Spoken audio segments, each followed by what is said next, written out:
Hey, everyone. Welcome to Unique Ways with Thomas Gerard, an audio podcast.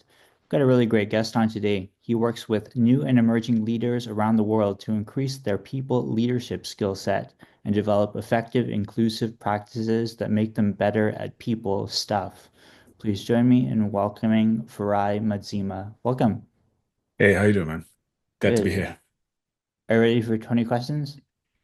Bring it. Can we Great. do them in reverse order?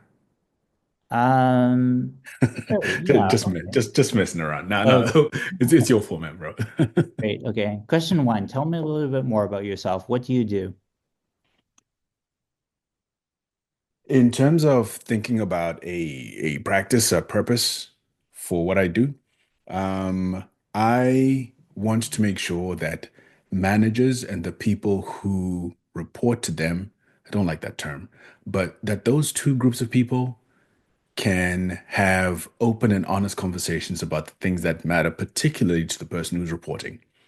That's my purpose. That's what I do, and I try to create content that supports that. Um, on the side, I do design work. Great.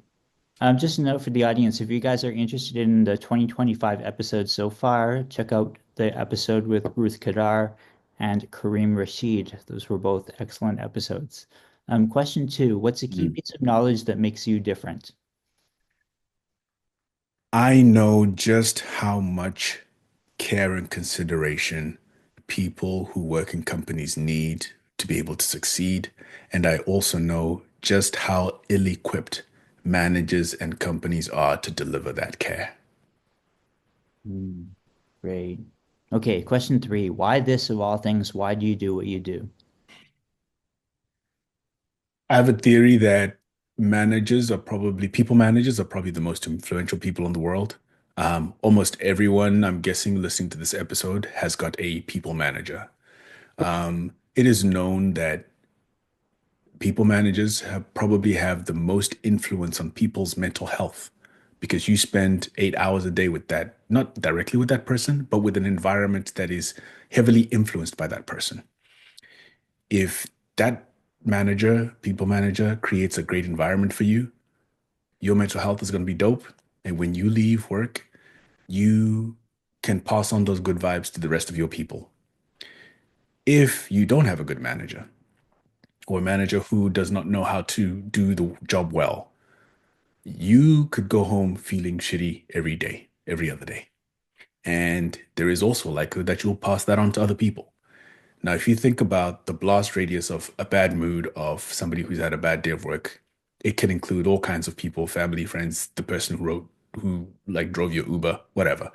And all of that can be mitigated if you've just got a manager who knows what kind of care and consideration you need so that you can have a great day at work, do the best work of your life, and take those good vibes back home. So I think that when we can have great managers, not only that, but people who know how to get the most out of their manager, which is itself a skill that people don't get taught in any shape or form.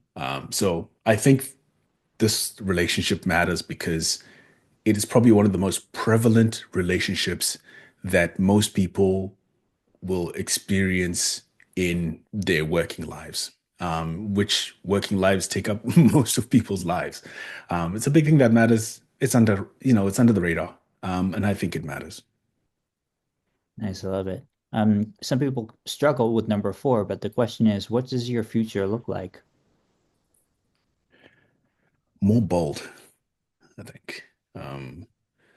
I struggle to be bold. I struggle to speak boldly. I'm saying that into a microphone in a room with no people. Um, and I've spoken on stages before, but being bold about my ideas and what I want to do is something that I want to do more of. And that's what my future looks like. Great. Number five, we say is unique to this show. The question is, let's talk about location. How does the notion of place play into what you do? Before I answer that, can I ask why this matters to you? Um, I think it matters in part because of one of the questions I get around it, which is what is place? Is it a geographic place? Is it a philosophical place, and I like that Mhm. kind of diversity of it. Mhm, mhm. Um, in thinking about work, um, for people who for whom work is a place, they can be an easy way to shut things off. If I am a carpenter and I work at a workshop, when I walk away from that workshop and I go home, I can mostly leave work issues at home or at work, shall I say.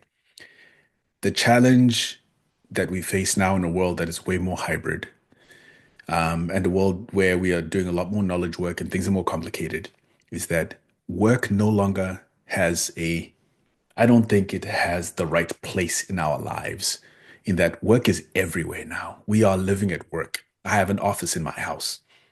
Um, and when work doesn't have the right place in our lives, it can feel like everything, it takes, it pervades, it takes over everything. It's on my phone, it's on my laptop, it's in my house, it's everywhere. Um, and so I think that when we can put work in its place, which is work is just a part of life. And if I am able to keep work in its rightful place, then I think that it can serve its purpose and I can get fulfillment from being at work and doing work.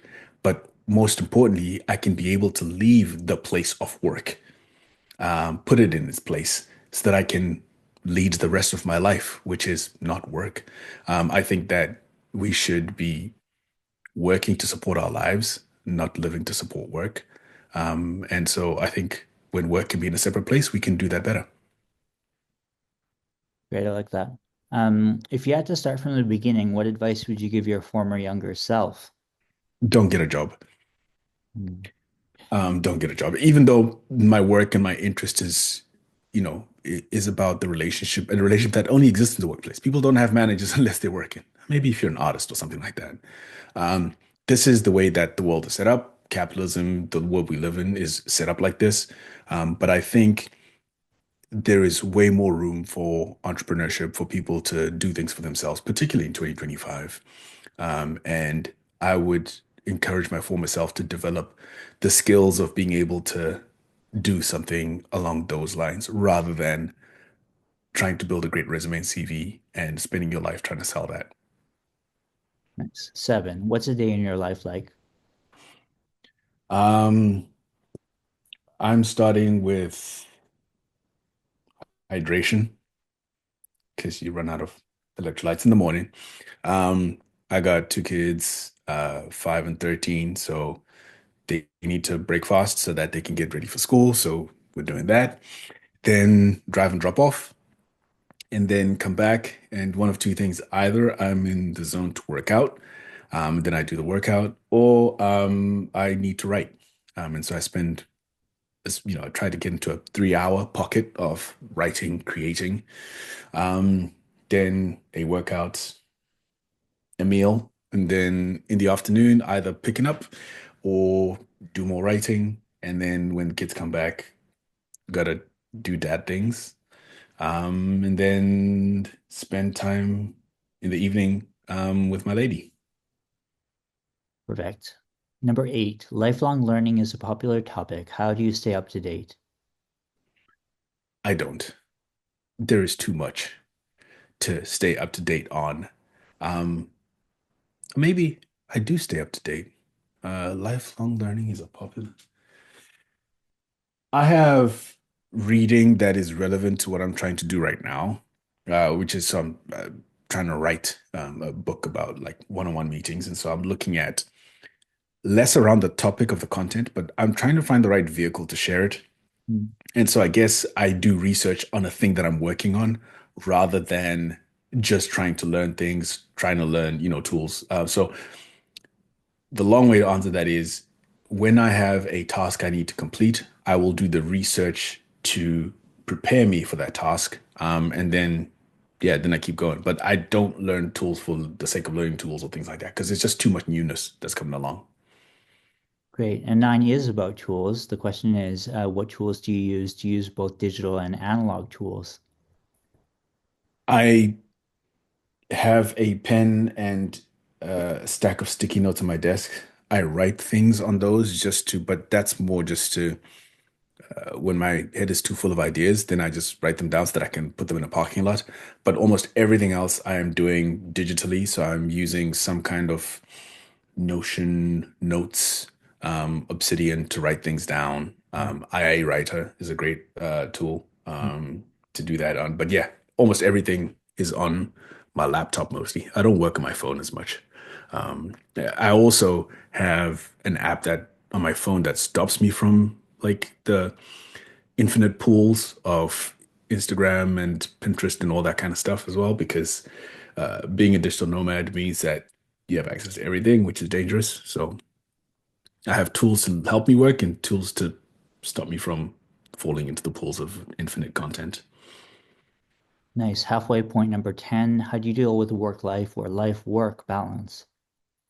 The idea of work-life balance is, if I can cuss, is bullshit as far as the way I see it. Not to say that your question is, but the idea of it that the world kind of carries. Like I said before, the idea of work-life balance sounds like work is on one side of a seesaw and life is on the other. Work happens within life, and life is a system, not a balance. And so what matters is the flow of resources and energy between the work part of your life and the non-work part of your life in harmony. Um, if I get energized by something that's happening at work, that if it's positive energy, that can flow back into my life and vice versa. The same way negative energy can do that. But my time, my energy, all of those things are part of the system of my life and they flow in between my work and my non-work life. And when I think about things like that, then it matters to me that the work I'm doing in the environment in which I'm doing that is contributing positively to my non-work life. That's kind of my way of dealing with it. If I'm in a situation where my work life is consuming all of my time, which by default it does, the best hours of the best days of the best years of our lives are spent at work or working. So the time's already gone. The money that I get out of that needs to improve the rest of my life. So that's one thing that needs to happen. But there can also be situations where your emotional energy is being drained by work, and the rest of your life doesn't get the best part of your energy or your emotional energy. So it's about that flow for me, less of a balance, but more about understanding, is work having an appropriate impact in the system of my life? Great. Number 11. If you weren't doing what you do now, what might you be doing? Working less, spending more time with my wife and my kids. Mhm. What would you not like to do with your career? I would not like to spend more time than I need to trying to earn money. Mm. How about a favorite word, quote, or sentence? A favorite word, a favorite quote, or a favorite sentence. Um, do you really want to win, or do you just want to look good losing? Mm. This is by Fonte, one of my favorite rappers from Little Brother. How about a least favorite word, quote, or sentence? It is what it is. Mm. You're choosing one word to describe yourself. What word do you choose? I'm gonna go with bold because it's aspirational. That's what I would like to the description of myself to be. 16. What keeps you up at night?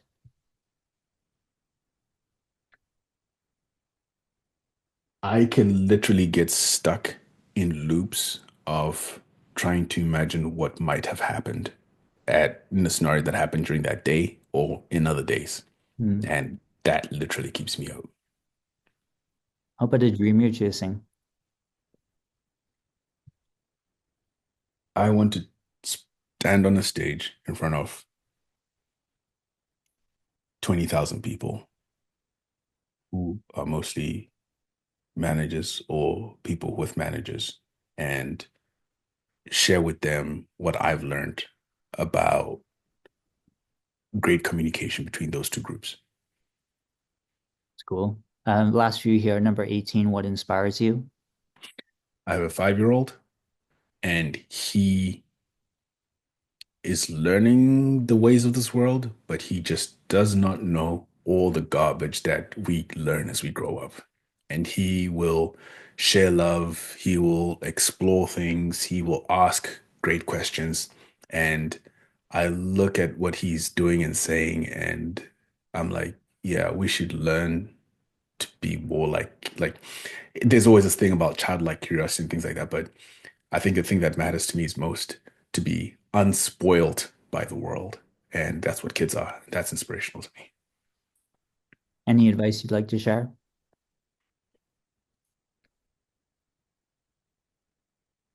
Learn to listen to yourself and not to the advice of others.